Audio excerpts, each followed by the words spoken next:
Hello everyone, welcome to artist study classes. आज की हमारी प्रमुख क्लास है माहेश्वर सूत्र और उच्चारण स्थान पे। हमने इससे पहले भी क्लास लिए थे, लेकिन मैं इससे पहले जो क्लास ले रही थी ना, उसमें मुझे मज़ा नहीं आ रहा था। मैं एकदम डिसिप्लिन मेंटेन कर रही थी ताकि मैं यूट्यूब पर जो वीडियो डालूँ तो एकदम डिसिप्लिन में, एकदम व्यवहारिक रूप से अच्छा टीचर साबित होने के लिए। लेकिन मेरे को वो जो अंदर से फीलिंग है ना, अच्छी आ नहीं रही है। मुझे ऐसा है, मैं जो वीडियो डालूँ और आप पढ़ो तो आपको एकदम समझ आना चाहिए, आपके माइंड में पूरा वो जो हम टॉपिक पढ़ रहे हैं वो पूरा घुस जाना चाहिए, ठीक है। और ये नहीं है कि हम अगर अच्छे से बातें ही करें अच्छे एकदम, हाँ ये का यहाँ, यहाँ का वहाँ, तो ही समझ आएगा। हम अपनी लैंग्वेज में भी अपने सब्जेक्ट को बेहतर तरीके से पढ़ के समझ के एग्जाम में बैठ सकते हैं, ठीक है। तो आज की हमारे माहेश्वर सूत्र की क्लास है। अब जितनी भी क्लासेस होगी वो सब मैं ऐसी कैजुअल तरीके से ही लेते रहूंगी। एकदम डिसिप्लिन मेंटेन करना मेरे बस में नहीं है। मैं वैसे भी यूट्यूब की सो कॉल्ड टीचर हूँ, ठीक है। तो चलिए आज की क्लास स्टार्ट करते हैं। माहेश्वर सूत्र संस्कृत व्याकरण का आधार स्तंभ होता है, ठीक है। आधार स्तंभ कई लोग जानते होंगे, कई लोग नहीं जानते। अगर आप घर बनाते हो तो उसकी जो पहले बेस बनाते हो, न्यू, वही, और उसके हिसाब से ही घर कितने मंजिला बनेगा ये सब डिसाइड होता है। एक घर कितना मजबूत बनेगा वो आधार पे ही डिसाइड होता है। वैसे ही माहेश्वर सूत्र संस्कृत का आधार है और इस पे ही पूरा संस्कृत व्याकरण पूरी तरीके से आश्रित है, ठीक है। और जो माहेश्वर सूत्र है वो भगवान शिव के डमरू से निकलने वाली 14 ध्वनि से बना है, ठीक है। और ये पाणिनि द्वारा 14 सूत्र में जो प्रदत्त किए गया है, ठीक है। 14 सूत्र अब पूछा जा सकता है एग्जाम में, जैसे कि माहेश्वर सूत्र में कुल कितने सूत्र हैं, तो 11 12 13 14। तो आपका आंसर हो जाएगा, अगर आपने पढ़ा है तो 14। और जो संस्कृत पढ़ेगा वो माहेश्वर सूत्र को पढ़ेगा ही पढ़ेगा। बिना माहेश्वर सूत्र के संस्कृत तो कंप्लीट है ही नहीं, ठीक है। तो अब माहेश्वर सूत्र को कैसे याद रखे, पहले तो आप ऐसा भी याद कर सकते हो जैसे कि मैंने करा है। ई ऊण री ली क ए ओ ड ए औ च ह य व र ट ल न य म ड न म झ भ य घ ड़ द स ज ब ग ड़ द स ख प छ ट थ च ट त व क प य स स र हल। तो ये एक स्वर में जो बोले हैं वो बहुत बार प्रैक्टिस करने पे आता है। आप सोचोगे कि मैं एक बार पढ़ूं आ जाए, दो बार पढ़ूं आ जाए, नहीं, आपको बहुत बार प्रैक्टिस करना पड़ेगा। एकदम अपने अपने आपको जिस तरीके से याद रखना है, ठीक है। तो हम अभी थोड़ा डिटेल से जान लेते हैं माहेश्वर सूत्र में कौन कौन से वर्ण है, कौन कौन से इत संज्ञक है, ठीक है। तो इत संज्ञक की बात करें तो इत संज्ञक क्या होते हैं, ठीक है। इत संज्ञक प्रत्याहार और जो प्रत्यय का निर्माण करने के लिए सहायक होते हैं, बाद में इनका लोप हो जाता है वैसे। और ये व्याकरण में कोई वर्ण को बनाने के लिए इसका उपयोग किया जाता है, ठीक है। और प्रत्यय में जब लगता है इत संज्ञक फिर उसका लोप हो जाता है, तो एक प्रकार की निर्माण के लिए इत संज्ञक वर्ण होते हैं, ठीक है। अब हम माहेश्वर सूत्र पढ़ लेते हैं। पहला हमारा माहेश्वर सूत्र है अ ई ऊण, जिसमें ऊ तक ये वर्ण आ जाएंगे और न इत संज्ञक वर्ण है, ठीक है। रीली, अगर हम माहेश्वर सूत्र की बात करें तो इसमें इत संज्ञक वर्ण को, मतलब जब हम स्वर व्यंजन, स्पर्श व्यंजन, अंतस्थ ह य व र ट काउंट करते हैं तो इत संज्ञक वर्ण को काउंट नहीं करते, ठीक है। इत संज्ञक के बाद में जितने भी वर्ण होते हैं इन सब की काउंटिंग होती है और इन्हीं से अदर दूसरे वर्ण बनते हैं, ठीक है। आपको मेरी लैंग्वेज में समझ आ रहा है कि नहीं आ रहा है, मैं किस प्रकार सुधार करूँ ये भी बताइएगा। मुझे कम बोलना है कि ज़्यादा बोलना है ये भी बताइएगा, ठीक है। वैसे मैं आपका टाइम ज़्यादा वेस्ट नहीं करना चाहती, कंपटीशन तो इतना बढ़ चुका है कि पूछो मत, ठीक है। तो हमारा पहला हो जाएगा अ ई उ न री ली क ए ओ ड ए औ च ह य व र ट। अब इसमें एक इम्पोर्टेंट पॉइंट क्या निकल के आता है, 1 से लेके 4 तक वो हमारे अच वर्ण के अंतर्गत आ जाते हैं। अब अच क्या है हमारा, अच हम संस्कृत में बोलते हैं, ठीक है, और हिंदी में हम इसे स्वर बोलते हैं। तो स्वरों को ही अच कहा जाता है जो 1 से लेके 4 तक हमारे काय में आ जाते हैं, महेश्वर सूत्र में आ जाते हैं। नेक्स्ट हमारा 5 से लेके जो 14 तक है, ठीक है, 5 से लेके जो 14 तक है ये हमारे हल वर्ण के अंतर्गत आते हैं। इसे हम संस्कृत में हल कहते हैं और हिंदी में व्यंजन कहते हैं, ठीक है, व्यंजन कहते हैं। तो हम अब व्यंजनों के बारे में पढ़ लेते हैं। ह य व र ट ल ण य म ड न न म झ भ य, ठीक है, घ ढ द श ज ब ग ड़ द श ख फ छ ठ थ च क प य स स र हल, ठीक है। अब मैं जैसे आपको बताती हूँ ऊष्म व्यंजन। अब हम ऊष्म व्यंजन कौन से होते हैं, हमारे 4, हमने इससे अगली पिछली क्लास में पढ़ा था। वो हम मैं और अच्छी तरीके से एकदम जैसे कि हम अपने घर में पढ़ाई करते हैं ना, उस प्रकार आपको और एक बार ऊष्म व्यंजन, अंतस्थ व्यंजन, अयोगवाह वर्ण, इन सभी के बारे में और अच्छे से लेके आऊंगी आपके लिए क्लास। आज के लिए समझिए जो हमारे ऊष्म है, ऊष्म व्यंजन है, इसमें जैसे कि हमारे श स और ह आते हैं, ये 4 वर्ण आते हैं, ठीक है। तो हम यहाँ काउंटिंग करते हैं हमारे ईद संज्ञक वर्ण के बाद वाले की। तो हमने कहा क्या क्या है, स और ह, ये हमारे 4 वर्ण काय में आ जाएंगे, ऊष्म वर्ण में आ जाएंगे। देखो एक विशेष क्या बात कही गई है, इन 14 सूत्रों में दिए गए वर्णों को अंतिम वर्ण को छोड़कर ग्रहण किया जाता है। जो मैंने अभी आपको बताया ना अपनी लैंग्वेज में, इसको एक विशेष लैंग्वेज में कि जो इत है, इत वर्ण है, उनको छोड़ के ही बाकी लोग की काउंटिंग की जाती है। और संपूर्ण व्याकरण है वो हमारे माहेश्वर सूत्र से ही निर्माण हुआ है, ठीक है। और इसका निर्माण और इसे किसने प्रदत्त किया है, पाणिनि जी ने, ठीक है। और जो डमरू है किसके, भगवान शिव के डमरू से निकलने वाली ये 14 ध्वनि है। आपको मुझे नहीं लगता इससे बेहतर और अच्छे तरीके से मैं और समझाने की कोशिश करूंगी आगे, जैसे जैसे मेरी आदत होगी, लेकिन अभी के लिए मुझे लगता है कि मैंने आपको बहुत अच्छा समझा दिया, ठीक है। अब हम उच्चारण स्थान के बारे में पढ़ेंगे। उच्चारण स्थान की बात करें तो हम उच्चारण स्थान मतलब हमारे जो हम कौन से वर्ड हम कंठ से बोलते हैं, कौन से मूर्धा से बोलते हैं, कौन से जीभ से बोलते हैं, कौन से ओठ से बोलते हैं, ये सब वर्ण को अलग अलग पार्ट में डिवाइड किया गया है संस्कृत व्याकरण में। अगर इनकी ध्वनि और उच्चारण के स्थान पर इन वर्णों को एकदम क्रम से रखा गया है। तो हमको इसी के बारे में पढ़ना है और इसी के बारे में जानना है कि कौन सा वर्ण किस स्थान से बोला जाता है, ठीक है।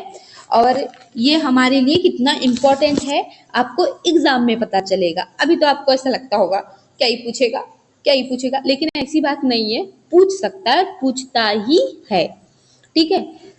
उच्चारण स्थान, अब उच्चारण स्थान की बात करें तो हमारे टोटल उच्चारण स्थान इम्पोर्टेंट और मेन बोले तो 5 है, ठीक है, लेकिन टोटल 11 उच्चारण स्थान। कोई कोई वर्ण को के उच्चारण स्थान 2 होते, दो होते हैं, ठीक है, अधिक से अधिक 2 ही उच्चारण स्थान होते हैं, ठीक है। और कौन कौन से वर्ण है जिसके 2 उच्चारण स्थान है हम आगे देखेंगे, ठीक है। तो हमारा पहला है कंठ, थ्रोट, ठीक है। इसका जो सूत्र बनता है संस्कृत में अकुह विसर्जनीया नाम कंठ, ठीक है। अब आपको सूत्र से कैसे पता करना है, अ आ, देखो यहाँ अकु है ना, अ आ इसके वर्ण हो गए 2, फिर कु मतलब क वर्ण, हमने कल जो स्पर्श व्यंजन पढ़े थे, ठीक है, जो स्पर्श व्यंजन पढ़े थे उसमें जो हमारे 25 सारणी थे उसमें जो पहला वर्ग है क वर्ग, इसमें क वर्ग के 5 वर्ण आ जाएंगे, ठीक है। और यहाँ पे ह आ जाएगा और विसर्जनीय नाम मतलब विसर्ग आ जाएगा। ये हमारे टोटल कितने 8 वर्ण आ जाएंगे कंठ के अंतर्गत। और आप अगर एक एक करके नहीं याद कर सकते, इतना मतलब एक एक करके याद करने से कभी कभी बहुत सारा पढ़ो तो मन में बहुत सारी मतलब कंफ्यूजन हो जाता है, तो आप नहीं करोगे, तो आपको ये सूत्र ही याद कर लेना है, ठीक है। और सूत्र ही आपके लिए बहुत ज्यादा बेनिफिशियल रहेगा एग्जाम के टाइम, ठीक है। आपको अभी लगेगा कि हम ऐसा याद कर लेंगे, इसको इतना बड़ा को क्यों याद करेंगे, क्या जरूरत इतने बड़े को याद करने की। लेकिन ऐसी बात नहीं है, क्योंकि अगर आप इसको याद करोगे तो आप भूलोगे नहीं और आपको कंफ्यूजन नहीं होगा। आप एक वर्ड को याद रखोगे तो आपको पूरे 8 वर्ण याद हो जाएंगे। तो आप अपनी लैंग्वेज में एक बार बोलिए, अकूह विसर्जनिया नाम कंठ, अकूह विसर्जनिया नाम कंठ। नेक्स्ट है हमारा तालु। जो मैंने 5 इंपॉर्टेंट बताई थी ना, तो कौन कौन से, पहला हमारा कंठ है, दूसरा तालु है, सॉरी दूसरा तालु है, तालु है, तीसरा मूर्धा है, पांचवा दंत है, और ये चौथा दंत है और पांचवा ओष्ठ है। ये हमारे मेन पार्ट है, ठीक है। अब हम धीरे धीरे पूरे 11 पढ़ेंगे, ऐसा नहीं कि हमको मेन ही पढ़ना है, बाकी के भी इम्पोर्टेंट है। इचू यसा नाम तालु, इचू यसा नाम तालु। इसमें पहले के 2 ई वर्ण च वर्ग का आ जाएंगे, 5 वर्ण, और देखो ये हमारे 5 वर्ण, और य और श, यहाँ पे है ना यसा नाम, तो य और श वर्ण, इसमें भी टोटल कितने वर्ण होंगे, इसमें भी टोटल 8 वर्ण होंगे। इसको याद रख लीजिएगा, इचू यसा नाम तालु, इचू यसा नाम तालु, इचू यसा नाम तालु, ठीक है। नेक्स्ट है हमारा मूर्धा। मूर्धा, इसकी जो हमारा सूत्र बनता है ऋतु रसानाम मूर्धा। इसमें जो हमारे छोटा री बड़ा री 2 वर्ण आ जाएंगे, इसमें ट वर्ग के 5 वर्ण आ जाएंगे, और षटकोण का आ जाएगा, और क्या आ जाएगा भी, र वर्ण आ जाएगा, ठीक है। तो इसमें हमारे टोटल कितने, इसमें हमारे कितने वर्ण बनते हैं, इसमें देखिए आप इसमें काउंट करके बताइए मेरे को, ठीक है। कितने वर्ण, 1 2 और ये 5, कितने 7 8 9, ठीक है। इसमें टोटल 9 वर्ण आते हैं, ठीक है। नेक्स्ट है हमारा दंत। दंत का सूत्र बनता है लिटू लशानाम दंता। लिटू लशानाम दंता में ली, ये हमारा पहला वर्ण हो गया, त वर्ग के 5 वर्ण त थ ध ध न, ल और श, ठीक है, 5 और 2 7, और इसमें भी हमारे 8 वर्ण आ जाएंगे लिटू रसानाम दंता में। फिफ्थ है हमारा ओष्ठ, ठीक है। उपब्धमान्या नाम ओष्ठो, उपब्धमान्या नाम ओष्ठो, उपब्धमान्या नाम ओष्ठो। तो इसमें हमारे जो छोटा ऊ बड़ा ऊ प वर्ग के 5 वर्ण, और उपधमानीय मतलब प फ, ये हमारे आ जाएंगे कितने, 5 और 2 7, 7 और 2 9, इसमें भी हमारे टोटल 9 वर्ण आ जाएंगे। ये हमारे 5 उच्चार स्थान बहुत ज्यादा इंपॉर्टेंट है।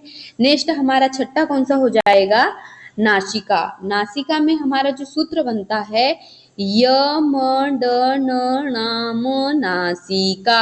अब मैंने इस प्रकार क्यों बोली, क्योंकि जो हमारे स्पर्श व्यंजन के आखिरी के 5 व्यंजन हैं, सभी वर्ग के आखिरी के एक एक वर्ण, ठीक है, वो प्रत्येक वर्ग का 5वां अक्षर इसमें नासिका का उच्चार, नासिका से उच्चारण होता है, प्लस इसमें अनुस्वार भी इंक्लूड है। तो इन सभी को ध्यान में रख के आप नासिका से जो उच्चारण वर्ण होते, उच्चारित वर्ण होते हैं, इसमें य म ड न न, ये हमारे 5 वर्ण और अनुस्वार भी सम्मिलित है, ठीक है। अब मैंने आपको इससे पहले बताया था कि कंठ तालु, इसमें कंठ भी है और तालु भी है। तो ये हमारे ऐसे वर्ण हैं जिनका उच्चारण स्थान 2 है, ठीक है। इनका सूत्र बनता है एदतो कंठ तालु, मतलब ए और ए, ये दोनों के उच्चारण स्थान कौन सा है, कंठ तालु। देख लीजिए आप अच्छे से, ए दतो कंठ तालु, ए और ए का क्या उच्चारण स्थान है, कंठ और तालु। अब सेकेंड हमारा 8वां है कंठ ओष्ठो, ओदतो कंठ ओष्ठो, ओ और औ, इन दोनों का उच्चारण स्थान कौन कौन सा है, कंठ और ओष्ठ, ठीक है। नेक्स्ट हमारा दंत ओष्ठो। अब हमारे वकारांत दंत ओष्ठो, इसमें एक ही वो वर्ण है जो दंत से भी उच्चारित होता है और ओष्ठ से भी इसका उच्चारण होता है। जिह्वामूल्य, जिह्वामूल्यस्य जिह्वामूल्यम, तो जिह्वामूल्य वर्ण क ख से पहले आने वाला आधा विसर्ग, जो आधा विसर्ग है ऐसा, इसका इस प्रकार से लोगो बनेगा। ठीक है। नासिका, नासिका अनुस्वारम। ठीक है, अभी हमने पढ़े थे जो नासिका अनुस्वारम का भी जो अनुस्वार है उसका भी जो है नासिका से उच्चारण होता है। ऐसे हमारे टोटल कितने वर्ण है पता है आपको? 10 वर्ण है जिसके डबल डबल उच्चारण स्थान है। ठीक है। अब मैंने आपको जिस तरीके से पढ़ाया, कई बच्चे को पहली क्लास में समझ नहीं आएगा, आप उसको फिर से रिपीट करके देखिएगा और ऐसा सोचिएगा कि हम पढ़ नहीं रहे हैं, बस एक कहानी सुन रहे हैं। मैंने आपको ये उच्चारण स्थान इतने आसान तरीके से बताया है तो आपको समझ आना चाहिए, और मैं इससे भी आसान तरीके से लाने की कोशिश करूंगी, पढ़ाने की कोशिश करूंगी, क्योंकि मैं आपको इसीलिए पढ़ा रही हूँ क्योंकि ये सब मेरे कंठस्थ है। ठीक है। और जो चीज मुझे मालूम नहीं होती है मैं उस चीज का जिक्र पूरी मतलब जब तक कि मैं उसके बारे में अच्छे से जान ना लूं तब तक कि मैं उसका जिक्र करती नहीं हूँ अपने वीडियो में। तो प्लीज मैं ना अब आपको एकदम घरेलू तरीके से पढ़ाऊंगी। मुझे ना एकदम बेहतर टीचर और तो बनना ही है, लेकिन ऐसा टीचर बनना चाहिए जो एकदम स्टूडेंट के माइंड में घुसा दे अपना हर एक टॉपिक। ठीक है।